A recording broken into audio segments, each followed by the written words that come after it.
Voici comment on imagine l'enfer. On sait moins.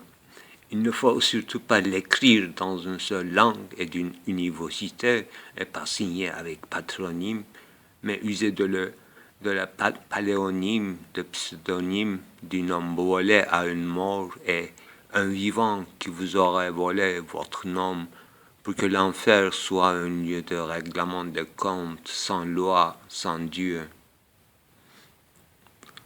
Et une autre. Aurais-je écrit cela par moi-même ou l'ai-je vu, lu chez une autre et que l'aurais-je approprié à mon compte et qu'un autre aurait cru que je voulais dire plutôt ceci que cela, que les doctes de la loi restent indécis sur les intentions mêmes ou différentes de nous deux avec le même mot. Une autre enfer. Derrida. Bon, l'autre jour, en fait, j'ai écrit une fiction philosophique. C'est pour aller vite. Enfin, il s'agissait, soi-disant, dans cette fiction, mais plutôt philosophique. Ce qui est fiction, c'est seulement la valeur de vérité, véracité. Et sinon, il s'agit de véritables articles philosophiques très intéressants. On veut que ce soit vrai. Mais malheureusement, ce n'est pas du tout vérifié. En plus, un peu invérifiable. Parce qu'il s'agit des sages, justement, supposition d'existence des sages, même en dehors des sages qu'on énumère dans la Grèce antique, n'est-ce pas, sept sages, dont Solon est législateur, eh bien, il y a Thalès et tout. Ma supposition des sages serait plus intérieure que sept sages connus, reconnus, dans la Grèce et dans toute l'histoire de la philosophie. Là, on les connaît bien, ces sages. Mais j'en fais une définition beaucoup plus exigeante et pleine, extensif du concept sage. Sage serait, pour aller vite en fait de l'envers, sage serait le père du logos. Mais un tel père qui dédaigne d'écrire ou laisser des traces. C'est deux choses différentes. Écriture, laisser des manuscrits, c'est autre chose, ou ses disciples, s'ils existent, ils existent à mon avis. Chaque père a des disciples, ils s'appellent des fils, soit adoptifs. Voilà, la logique de mon texte avance comme ça, très logique, argumentatif. On veut que ça soit vrai. Pourquoi ? Alors, il s'agit d'une description, what's the matter, une philosophie. Et il s'agit toujours d'un dialogue avec un ami donc anglophone. Donc une seule phrase qu'il avait écrite, il avait dit que ça va nous aller loin parce qu'il s'agit d'un jugement sur Derrida. Il a donné dans une seule phrase que, à mon avis, Derrida, il est quelqu'un, un philosophe qui est pur et dur matérialiste. C'est à peu près comme ça, un jugement très net et suspendu sans argumentation. Alors, je lui ai répondu tout de suite en disant que oui, peut-être, mais il faut en rendre compte dans quel sens. D'abord, qu'est-ce que c'est matérialisme? Et en plus, avant de matérialisme comme école philosophique un peu, régionale, donc, il s'agit d'un partage entre idéalisme platonicien et matérialisme, donc c'est pas quelque chose en soi, mais différentiel, donc un partage, une région qui présuppose des autres régions. Donc Derrida n'est pas un philosophe plein parce qu'il est resté dans cette région mentaliste. Donc pour moi, ce n'est pas convaincant en tant qu'argument. Il faut qu'un philosophe digne de ce nom, qui change de fond en comble tout paradigme de faire la philosophie. Donc je passe vite du mot matérialisme qui n'a pas trop de sens, au matter en anglais. Parce que les Anglais, ils ont une magnifique question. What's the matter? What's the matter? Qu'est-ce que c'est la matière? Non, ils utilisent dans un autre sens. Matière, c'est comme sujet. Quel est le sujet de la philosophie? Le sujet philosophique par excellence, qu'est-ce que c'est? Est-ce que la philosophie a un sujet? Alors, pour aller vite, si la philosophie a un sujet, à mon avis, ça sera sage. En tant que supposition faite quand même, n'est-ce pas, de ces sages, Héraclite, Parménide, Platon, donc père de Logos, c'est les plus aînés, les plus anciens qui supposaient ça pour décrire le Logos. Donc, vrai sujet peut-être, non pas père ou un sage entre les sages, parmi les sages, mais Logos. Voilà. Ça, c'est Héraclite quand même. Il est sage. Il est sage, mais si on peut aller, si c'est utile, aller au devant, devancer même Héraclite, qu'est-ce qu'on va trouver comme figure philosophique qui serait vrai, cette fois-ci, père du Logos, détenteur du Logos. Alors voilà, dans cette logique, donc dans les termes, vocabulaire et technique et rhétorique de la philosophie reconnue et platonisme, et donc idéalisme, que j'argumente. J'argumente donc en poussant logique de textes qui existent, ce ne sont pas des fictions, mais c'est Derrida que nous a appris de lire Platon et les autres antiques de cette façon déconstructive qui nous permet de poser des questions ainsi, c'est-à-dire qui est véritablement le père du Logos, ou bien what's the matter in philosophy, Le mot philosophie aussi a interrogé parce que il y a des philosophes, il y a des sages. Pour l'instant, nous restons dans la philosophie, mais est-ce que sage est philosophe? Voilà, ça aussi. Ce sont des questions extrêmement importantes, donc je n'ai pas écrit une simple fiction comme j'avais écrit auparavant sur la mémoire en Duncan, dans une région hellénistique, dans une époque hellénistique, donc ils ne sont pas des véritables philosophes, mais ceux qu'ils étaient continuent encore, essaient de continuer la tradition hellénique, c'est-à-dire éducation des garçons et transmission d'un certain savoir-vivre grec. Donc là, c'était une fiction, c'était très saisissant. Il contient des questions philosophiques concernant paideia et perte, c'est-à-dire disparition imminente, danger imminent de disparition. Les Grecs ne voient pas leur futur, donc c'est une époque décadence. Voilà, c'était un autre texte qui est écrit vraiment avant, même dans les années le plus loin, c'est 2009. Même, ça peut être plausible que ce soit 2005. Bon, on va vérifier. Retenons le texte d'hier, que j'ai écrit d'hier, donc 24 janvier 2020.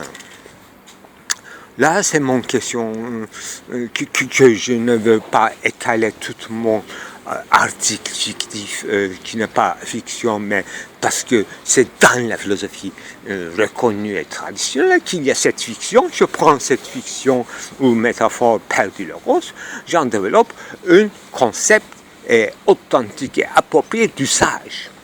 Et en français, le texte en français, la lettre à l'ami qui a posé la question est anglais, une sorte d'incipit avant d'entrer dans la lecture en français de mon article.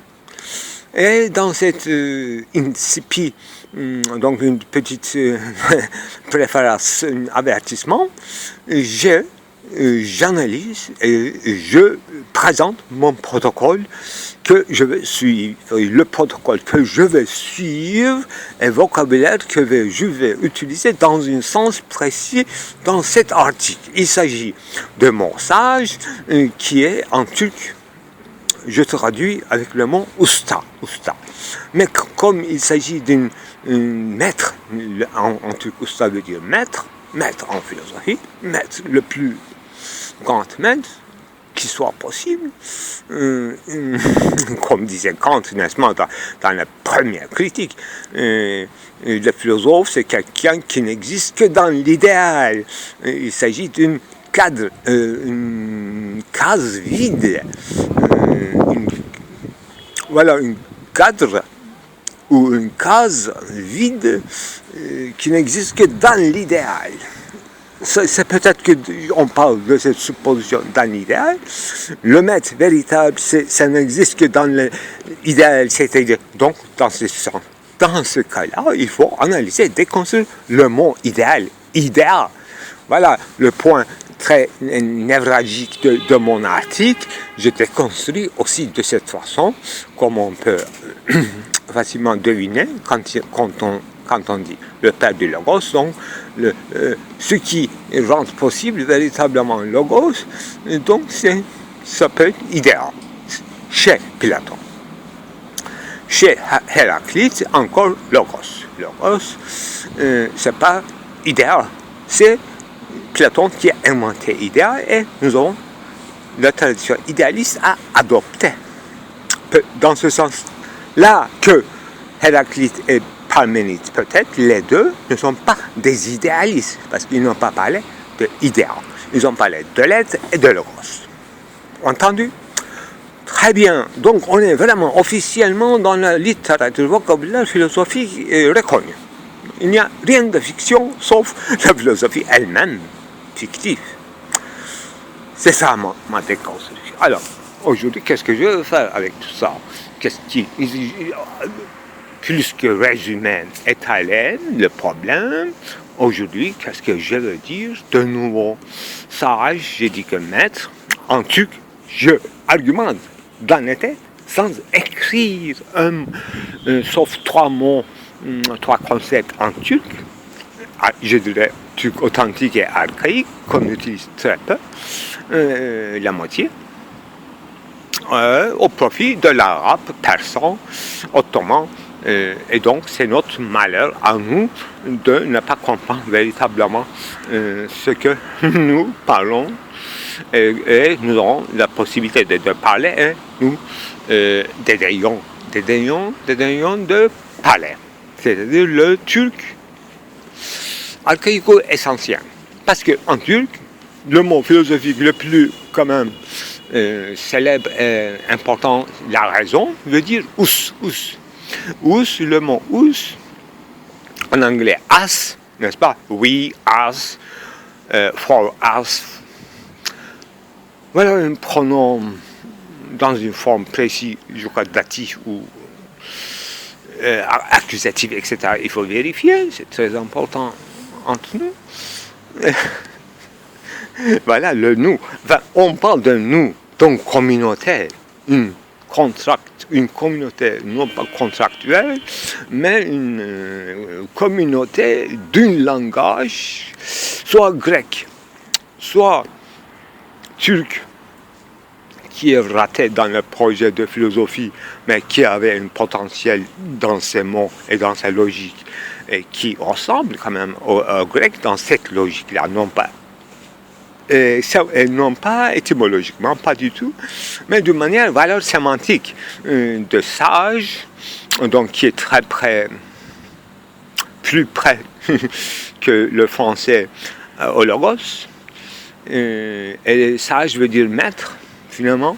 Maître veut dire ce qui a raison, ce qui détient le logos. Et c'est le mot usta nous donne exactement en impliquant le mot raison, c'est-à-dire us, à l'intérieur, le mot usta, c'est-à-dire maître de logos, exactement. Le mot nous dit clairement en turc usta, mais on utilise dans une registre plus inférieur, c'est-à-dire usta au sens de artisan. Voilà. Deuxièmement, donc usta, c'est expliqué, us, c'est la raison où logos lui-même, il nous reste troisième instance qui sera prétendant philosophique, prétendant à la philosophie, c'est-à-dire un philosophe, ceux qui aiment être dans la proximité de Sophos. Très près à une compréhension de Logos, mais plus large que Logos, plus saisissant, plus archaïque, Sophos, sagesse. Oui, on est dans un circuit. Il y a un problème, il y a un nœud ici entre sages, donc détenteur de Logos et maître, qui n'existe que dans l'idéal ou dans un passé reculé, comme imago de père, image de père, image défunt du père. Donc toujours, mon article s'articule avec le travail du deuil pour être philosophe. Garder une mémoire, même si ça n'a jamais été existé, comme disait Lévinas, pour détruire l'ontologie, hypothèse ontologique, retourner ici parce qu'au commencement, à l'origine de la pensée philosophique, il y a une destruction ou une trahison à l'ontologie, parce que ce père qui parle un logos en une grécité compréhensible, ça n'existe simplement pas. Aujourd'hui, je voulais demander, alors s'il ne parle pas clairement cette figure de sage, très reculé dans le passé immémorial, alors est-ce qu'il écrivait? Non, il n'écrivait pas dans notre sens. Mais est-ce qu'il laissait des traces? Oui, forcément, mais lesquelles? C'est-à-dire, qui va donner la valeur des traces à ce qu'il a laissé? Il a laissé sûrement quelque chose. Propriété privée, etc., rien à voir avec la philosophie, mais il a laissé. Et l'autre, c'est-à-dire l'un des fils, sage, Uslu, voilà, troisième instance s'appelait Uslu. Usta, Uslu. Uslu, c'est apprenti sage. Un garçon sage, on appelle aujourd'hui, couramment dans la langue turque familière, Uslu. C'est-à-dire un garçon sage, quoi, en français. Exactement la même chose, hein. On est très près du français et du turc, dans la sémantique. Je ne peux pas aller en 4 chemins, en anglais, en allemand, il faut vérifier, en grec actuel, en grec ancien. Mais pour l'instant, c'était ça. Très dense, ample article que j'ai envoyé à l'intéressé. Voilà. Uslu doit décortiquer, interpréter les traces à partir desquelles il va rêver sur véritable bien suprême, ineffable, ou à partir de cet aspect de sage, par défaut, disparu, peut-être qu'il n'a jamais existé, mais on suppose, étant enfant, une sagesse éclatante, qu'on essaie de traduire en grec actuel, c'est-à-dire à l'époque où apprenti devient philosophe, s'il n'a pas déjà devenu. Voilà, toute logique temporelle qui fait de référence au passé qui n'existe pas, qui synthétise avec rétention un passé qui n'existe pas, cette synthèse impossible, pas du tout synthèse passive, mais en travail, en méditation et en discussion, pas du tout ni mimésis du Père, c'est pas du tout une réitération du Père, je l'appelle avec une concept nouvelle, voilà, et que j'ai inventé comme mot aussi, circonscribilité, ou bien circonscrédibilité. Voilà, point et tout. Au revoir.